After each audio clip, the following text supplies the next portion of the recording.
नमस्कार साथियों, आप सबका पुनः स्वागत है श्रद्धा वेद पुराण में। तो आज हम लोग डिस्कस करेंगे श्रीमद् भगवद गीता अध्याय 14 श्लोक अर्थ 11।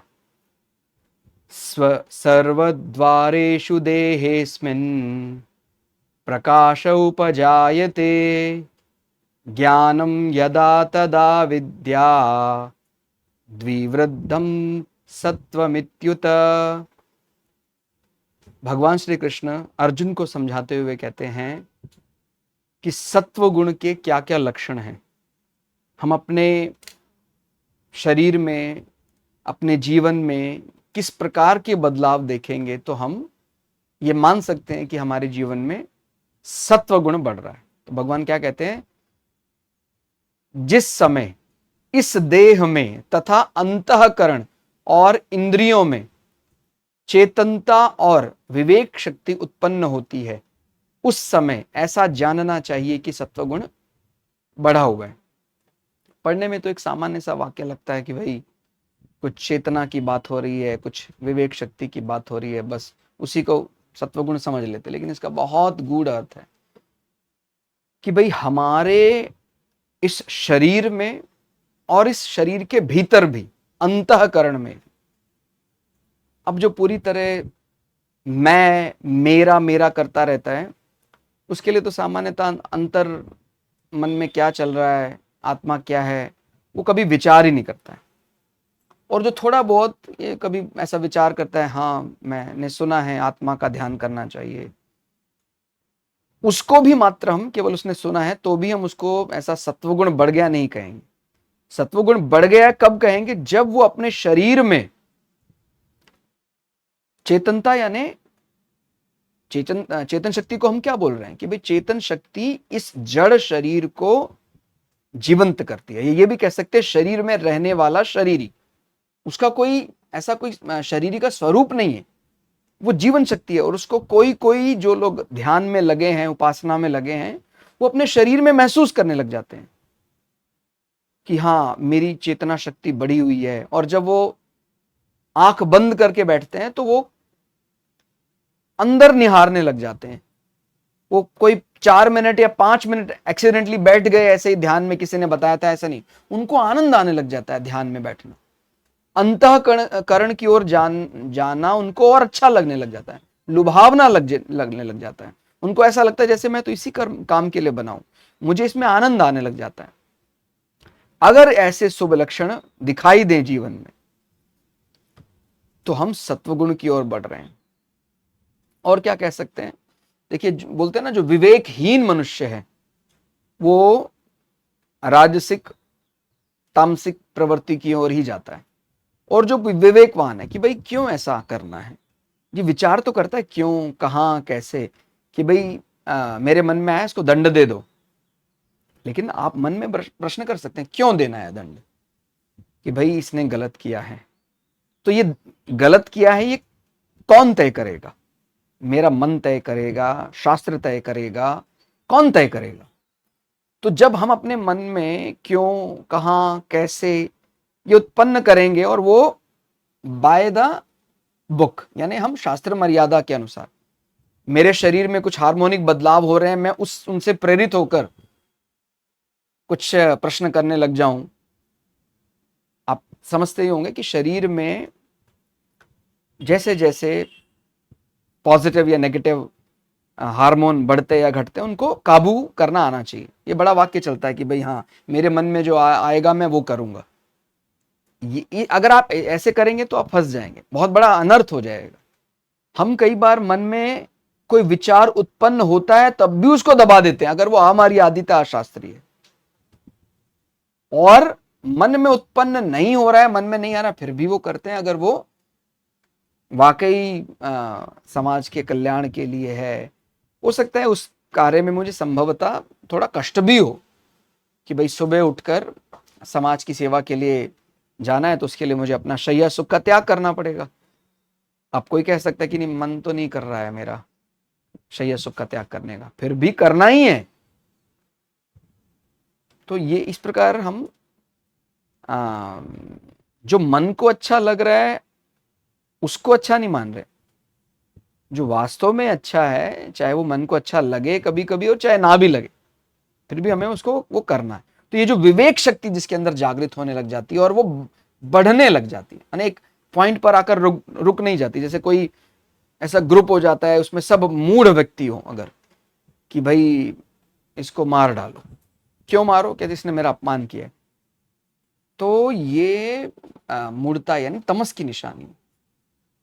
और जब हम केवल अपने प्राप्तियों की ओर ध्यान दें, हम किसी का माने किसी का प्राण हानि या किसी की वस्तु हानि नहीं कर रहे हैं, कोई स्थान हानि नहीं कर रहे हैं, लेकिन हम केवल अपने स्वार्थ तक सीमित रह जाते कि मुझे लाभ होगा कि नहीं होगा, तो फिर ये है राजसिक प्रवृत्ति। और जब हम कहते हैं कि नहीं, समाज के हित में ही मेरा हित है, समाज का हित हो रहा है, मेरा हित हो रहा है, तो ठीक है, समाज का अगर अहित हो रहा है तो मैं नहीं करूंगा सामान्यतः वो काम। तो ये जो सबके हित की भावना है वो ज्यादा विवेक से ही जागृत हो सकती है। तो बोल रहे विवेक शक्ति उत्पन्न होनी चाहिए। तो एक तो शरीर में चेतना का आभास कैसे होता है भाई, वो सामान्यतः योग और ध्यान की ओर आकर्षित होगा। जब भी हमारे शरीर में सत्वगुण बढ़ेगा, एक मूढ़ व्यक्ति जो होगा वो ध्यान को, योग को ज्यादा तवज्जो नहीं देगा, ज्यादा समय उसमें बैठेगा नहीं, उसको कुछ उससे प्राप्त भी नहीं होगा। तो क्या है, आंख बंद करके बैठ जाते हैं, इससे क्या लाभ होता है इससे।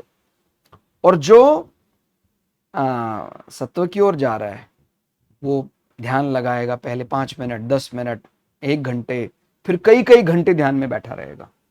तो यानी चेतना शक्ति बढ़ रही है, उस देह में भी महसूस कर रहा है, इस देह के भीतर अंतःकरण में भी उस चेतना शक्ति योग को महसूस कर रहा है, यानी उस योग के लाभ प्रत्यक्ष अप्रत्यक्ष वो महसूस करने लग जाता है कि मेरा ध्यान करने से आत्मविश्वास बहुत बढ़ जाता है, शरीर की थकावट चली जाती है।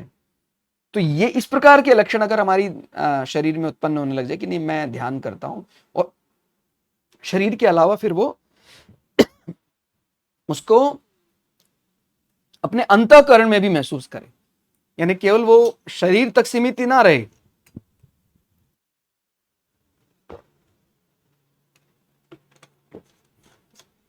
उसको वो अपने अंतःकरण में भी महसूस करे।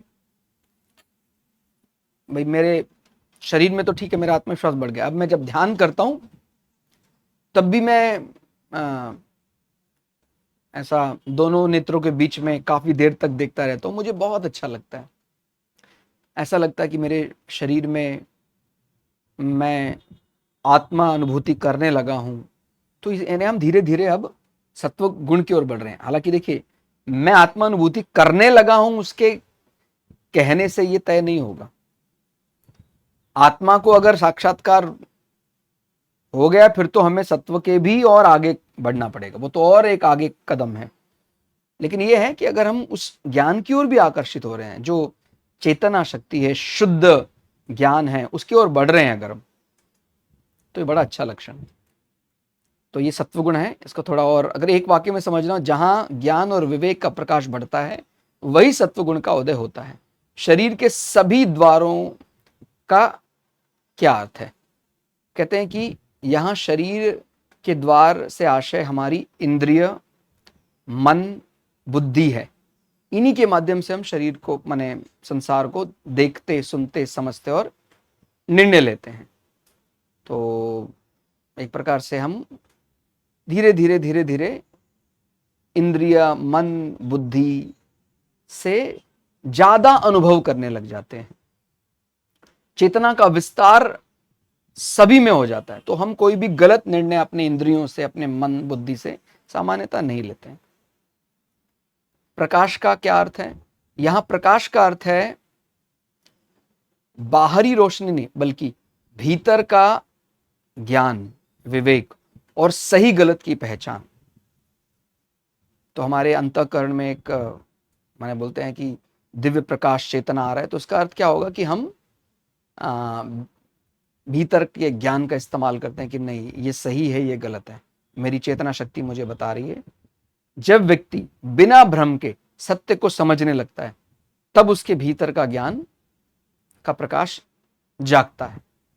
सत्व गुण बढ़ने की पहचान कहते हैं मन शांत रहने लगता है, बुद्धि निष्पक्ष निर्णय लेने लगे, इंद्रियां संयमित हो जाए, यानी बुद्धि केवल इसलिए निर्णय नहीं ले रही कि वो मेरा भाई है, मेरा रिश्तेदार है, निष्पक्ष है कि भाई अगर उसने सही किया तो मैं उसका पक्ष लूंगा, गलत किया है तो उसको भी दंड दूंगा। मेरे जो इंद्रिया है वो उसके विषय अगर आकर्षित करे तब भी मैं उसको रोक सकता हूं। सत्य बोलने की प्रवृत्ति बढ़ जाती है, धर्म के मार्ग पर चलने की इच्छा जाग जाती है। तो हम समझते हैं सत्वगुण बढ़ गया है। इससे हम क्या संदेश ले सकते हैं? मनुष्य को अपने भीतर यह देखना चाहिए, जैसे मैंने बोला कि हाँ ये लक्षण है कि अब हम सत्व की ओर बढ़ गए हैं, कि क्या उसके निर्णय लोभ, क्रोध, मोह से प्रभावित हैं या विवेक और शांति से। अगर उसके निर्णय में बहुत अधिक लोभ, क्रोध, मोह है तो कहीं ना कहीं वो राजसिक या तामसिक है। यदि जीवन में ज्ञान, पवित्रता और आत्मसंयम बढ़ रहा है तो सत्वगुण के विकास का स्पष्ट संकेत फिर होने लग जाता है। तो बहुत ही सुंदर ये श्रीमद् भगवद गीता का 14वें अध्याय का 11वां श्लोक अर्थ था। आपको श्लोक अर्थ कैसा लगा आप हमें कमेंट करके जरूर बताइएगा। मिलते हैं अगले श्लोक अर्थ में, तब तक के लिए जय श्री भगु पराशरा, जय श्री शुक्राचार्य, नमस्कार।